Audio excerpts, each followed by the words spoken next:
नमस्कार दोस्तों। आज के इस नए सेशन में आपके YouTube चैनल में आप सबका स्वागत है।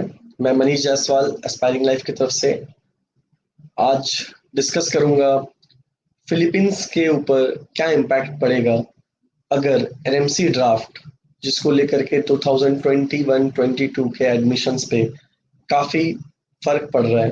कंसल्टेंट्स काफ़ी प्रोटेस्ट कर रहे हैं, इंक्लूडिंग अस, जो बच्चों के भविष्य के लिए कोशिश कर रहे हैं कि ऐसे गलत रूल्स नहीं लगाने लगे जिससे डिस्क्रिमिनेशन हो एक इंडियन मेडिकल ग्रेजुएट और फॉरेन मेडिकल ग्रेजुएट्स के बीच में।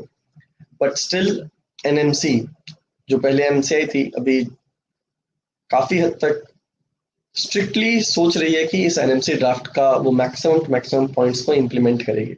And the reason for this problem is that most of the students who are taking admission for MBBS abroad are selecting colleges or the universities based on what consultants are telling them, not based on the research, not based on the facts and figure mentioned in the Indian Embassy website or the medical council of the respective country. So the problem is, now if the students are not able to select the proper college or the proper university without and not able to understand the rules and regulations of a particular country,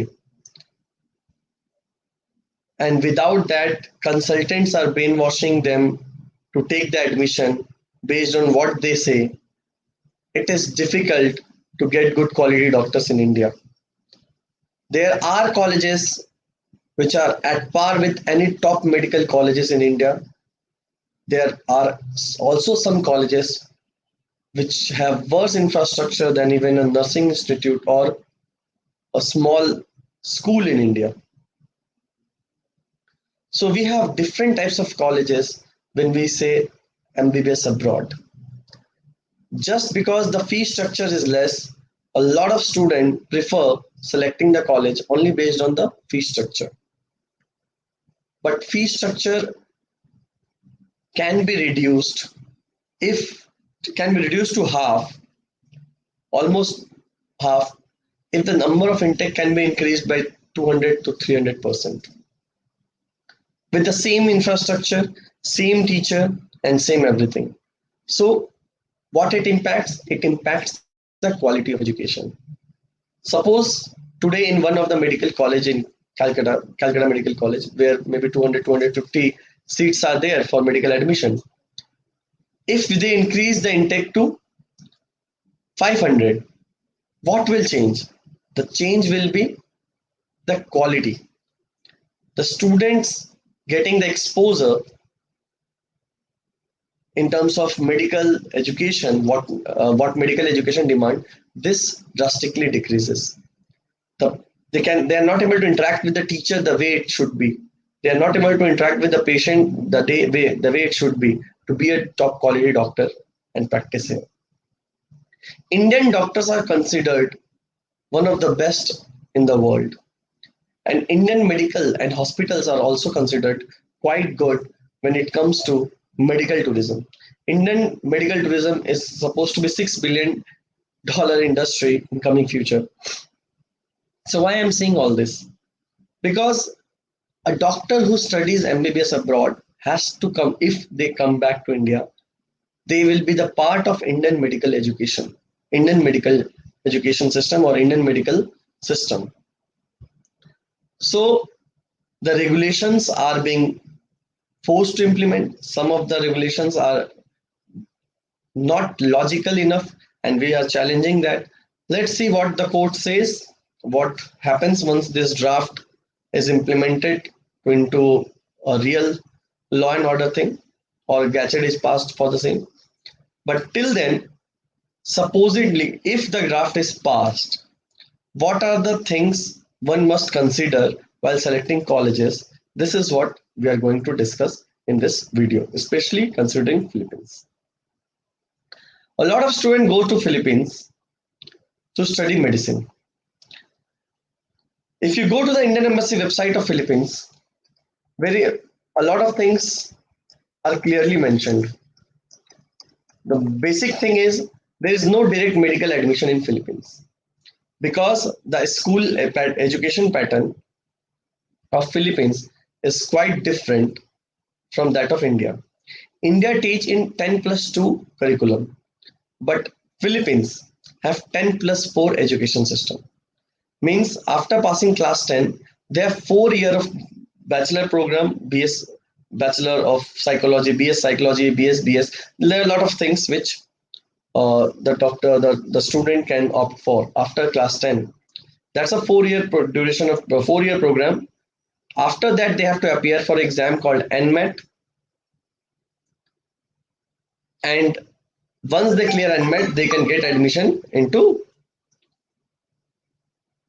MD program.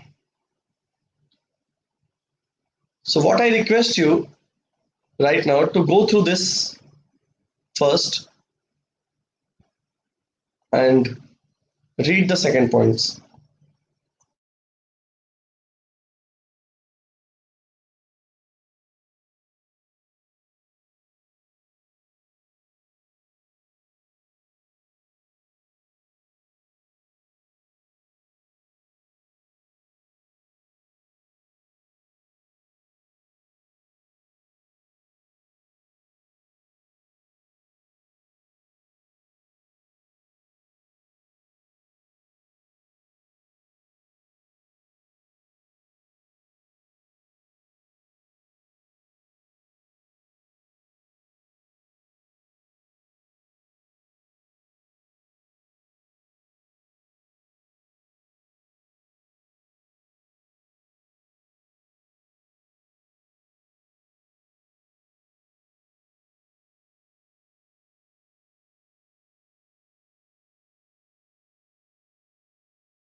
So if you read the draft, there it is clearly mentioned about how whom they consider as foreign medical graduate, what will be the eligibility. So the major clause which have changed the overall education system and which will impact the medical education in Philippines is that person who has undergone minimum of 4 year means 48 months of theoretical and practical training for acquisition of primary medical qualification, that is undergraduate medical training MBBS India, after graduation with practical clinical training conducted physically with an additional 12 months of internship clerkship after qualifying in the country where the medical qualification have been awarded. So this particular clause proves that 4 year of MD program does not include the internship which many claims to be, and even 3 years of MBBS program which many claims in Philippines is not correct, because even NMAT in their official website has mentioned, CHED has, their official website has mentioned that 1 year of internship is separate from 1 year of clerkship, which many claims as internship in India. So let's not get into that right now. We will just focus on NMC draft. So NMC draft has already said that 48 months of program is important. After that, internship is required. About the internship, they have mentioned a lot of things. And for students who are going to take admission in for 48 months course, they must complete after graduation. So for 10 plus, just see this point. For 554 months and above, they are asking for 10 plus 2 educational qualification. But for 48 month course, they want after graduation. So this is something which has been added. Now what they will consider as graduation, because in graduation in India is 3 year program, but will they consider any other type of 2 year graduation or something like that? That is something which we need to know. Apart from that, a license to practice has to be available for whichever country they are into. So to get the license of practice in Philippines, they have to give another exam. I don't know whether Indian student will be allowed to sit in that exam and pass that exam. So that is something which need to be considered. For details, I will recommend you to go through some other points as well, especially the points related to Indian Embassy website, Philippines. There is an education section. I will just show it to you.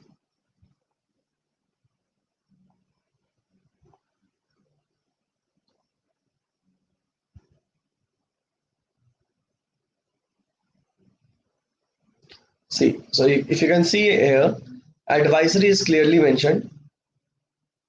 Visa guidelines are mentioned. Many students goes to Philippines in tourist visa, which is very wrong thing, and they are supposed to pay a lot of fees after that. So the advisory regarding apostille and everything is also mentioned. The embassy has received several queries from Indian national specialist students in clarification whether a document apostille by a competent authority Department of Foreign Affairs of Philippines needs further attestation by embassy. The apostille abolishes the requirement of legalization of foreign document for use in any member country. Once the apostille certificate or e-apostille has been issued by a competent authority of a country where the documents originates, India and Philippines both are member of apostille convention. These are something which mainly related to some of the like after passing the exams. This is something advisory which is for the Indian student studying in Philippines. They have updated it on 22nd March 2021. Last year, a lot of people said that this is not relevant. So BS course and NMET, all students who complete 10 plus 2 for India has to enroll for BS course degree, which runs for about 3 semesters, 18 months to 2 years, depending on how the grades are obtained.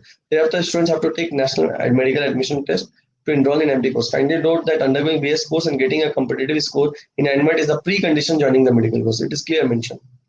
Limit of foreign medical in MD course broadly equivalent to MBBS in India. As per the Philippines rule, there is a quota fixed for foreign student in each college. Feedback has been received from the student that the college education agent enroll more student in BS program at the times in excess of 2, 3, 4 times over the capacity in the medical school is admitted. Students are advised to confirm in writing whether the school has required capacity in terms of infrastructure, faculty, and that their admission to BS course will ultimately lead to an assured admission in MD course in respective college.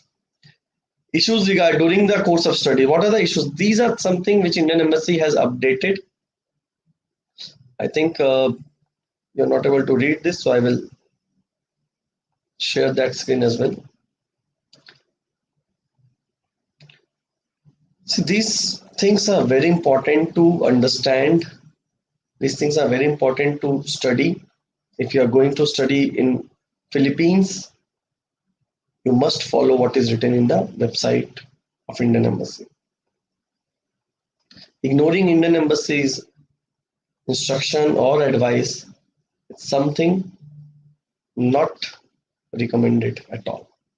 So this is what important advisory for Indian student regarding medical education in Philippines. The embassy has received representation from Indian medical students in Philippines and their families, as well as elected representative conveying various issues concerned faced by the student. To address the issue in a systematic manner, the embassy has sought detailed feedback from the student currently pursuing in education in Philippines, as well as from the ex-student. The main issue highlighted were that then formally shared the common CHED of Philippines and 21 medical colleges in Philippines, where the bulk of Indian students are studying and seeking input taken by them to address this public issue concerned by the student. So this notice is issued on 22nd March 2021. So it's a very current notification. Last time the same thing when I said, they said Indian Embassy has not website updated. So this time at least there should not be a problem. First, recognized college, a list of medical colleges recognized by CHD is available on the CHD website. However, no formal assessment details information regarding the academic infrastructure was shared with the embassy despite a written request and reminders. The following 3 colleges have sent their response: the Wow Medical School Foundation, Emilio Agunalo College School of Medicine, and Our Lady Fatima. So these 3 colleges are recommended. Role of agent. A large number of complaints from Indian students relate to the role played by agent. Further, that some agent engage student in recruiting students. See, this is engage sub-agents in recruiting student. Most complaints relate to mismatch between what is promised to the student in India and what is made available in Philippines, such as inaccurate picture of the medical education system of Philippines, overcharging of fees, withholding information of the fee structure. It is strongly advised the student engage directly with the college admission, not through agent consultant. If the student nevertheless chooses to engage educational consultant, he shall be ensured the role of the agent only to facilitate admission formalities. In such case, student must insist that all the correspondence should be between the applicant and the college university concerned and not with through the agents. It is easier to say, but very difficult to implement. Even Indian Embassy got reply for only 3 colleges. How could they expect everybody to respond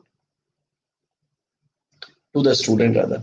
Prospective students should ensure the fees are directly remitted to the concerned medical college. In no case fees should be handed over to agent. There have been complaints from the Indian student they are handed over the fees and the other expenses for entire duration of the course and they did not deposit the same with the college, leading to the student having make the payment again. This is something happens in Philippines on a regular basis. Prospective Indian students should proceed to Philippines only on student visa granted by the Philippines Embassy in India. Currently, most students enter on tourist visa and then seek to convert into student visa in Philippines. The procedure for converting visa is time-consuming and takes several months. We also have received complaints from student education agents sometimes retain their passport and charge exorbitant fees for immigration procedure for the student. These can be avoided if student visa is obtained at the outset. The embassy does not recommend the practice of entering Philippines on tourist visa. Regarding NMET, I've already said it takes 18 months to 2 years depending upon the credit, and then you have to pass NMET exam and then I get admission in MD. But number of seats in MD and BS program is not same. Issues during course of study subsequent to the admission. What are the issues? Absence of faculty or infrastructure, lack of clarity in curriculum and schedule, arbitrary suspension of classes, delay in release of grade sheet, student being asked for to take extra class on additional payment of fees.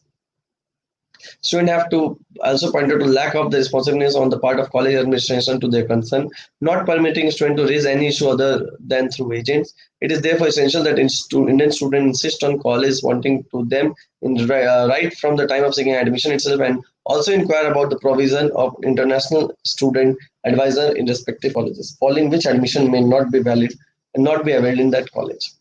Action taken disregarding the point into the advisory is sole responsibility of Indian students concerned. So the Indian Embassy has already said what are the problems. And now if you don't listen to anything, Indian Embassy will not take responsibility. Okay. So this is something you must read about the Philippines and then relate the some points. Even there's one important website which is very important if you're checking admission in Philippines. This website is about NMET. It considers NMET registration process. Current exam will be on 9, 10, 12 and 14 of these dates. Registration period is this. So exam dates for NMET. So they have to register. So once you register for the exam, there is a very much details in CHED memorandum. If you can see the memorandum, yeah, the memorandum is open. Here, everything is clearly mentioned about the duration of the program, how it will be taught, what are the provisions they are considering it to be, how much intake they should consider. All these things are very much mentioned. So if you see here, so it is clearly mentioned about the duration of the program, and many people have said that the duration of the program is 3 + 1 year, which is not correct. Internship is the last phase of the basic training of physician. It is mentioned. Satisfactory completion of 12 months of internship is required for taking the physician's licensure exams. So any student who have to take the license, like who have to get the registration in local country, have to pass this exam. Then only it is possible to take admission. So these are some points which one must clear before taking the admission. Today I will not take much of your time as there are very few viewers, and I just wanted to raise this concern. And I hope you get these answers from the college, from the consultant before taking the admission. So admission in Philippines is not as smooth as many countries just because there is no direct admission in Philippines. And if somebody is taking admission in his BS course and paying 7 to 8 lakhs, and for MD course of 4 years paying 16 to 18 or maybe 20 lakhs, you must understand why BS program of 1.5 year can be charged at 8 lakhs despite not having a single medical subject. It is almost like 5 to 6 times charge what Akash Institute and top coaching centers in India charge for NEET preparation for the same subjects. So you have to just seek the answer and accordingly take the admission. Taking admission in Philippines has to be considered with all precaution. college is good, university is good, but because of some wrong agents, wrong fee structure, non-transparency of communication between college, Indian embassy, and the agent as well as student, there are a lot of issues which already raised in the Indian embassy website, even updated them as per the current date. So you must consider MBBS in Philippines, rather MD in Philippines, only when everything is clear to you. I always recommend, if you're planning to study in Philippines, complete your graduation from India itself, though it will take 1 year more compared to doing 2 years of BS program in Philippines. 3 years of graduation in India will cost, even if you're going to government college, it might not cost you more than 70, 80,000 or more than 1 lakh for BSc biology or BSc zoology or anything related to biology. But if you consider 2 year program in BS cost you around 8 to 10 lakhs with hostel and other factors, travel and everything. And then you have to give NMAT, and then you are sure whether you are getting which college or not. So it's better to complete your bachelor degree in India and then take admission in Philippines. It might take 1 more year of yours, but it saves a lot of hassle, it saves a lot of money, and it also ensures that you are not cheated in any way. But I have seen that most of the agents are not even interested to take a student, especially to admit them for MD courses, because after NMAT score, the student can choose their own college. And if you are getting good NMAT score, any college taking and without NMAT score, you can understand the quality of education cannot be at par. So these are something which I wanted to share. Thank you so much. Good night. Before considering Philippines, you must consider three things. New regulation for NMC draft, which may be implemented. We are fighting, but when you are taking admission, do consider that before taking the admission.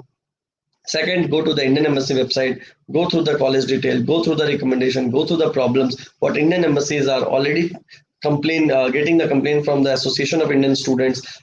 Agents are taking admission through sub-agents, and they both are partners in crime, but main agent says, I don't know the sub-agents, you talk to him. So it's like it's passing the pillow when it comes to take the credibility or takes the responsibility. So considering Philippines require a lot of work, checking out Indian Embassy, checking out NMAT website, checking out the CHED regulation, checking out NMC draft, and then only taking the admission. With that, I would like to end my video today. Thank you so much for being a patient listener. Good night and take care.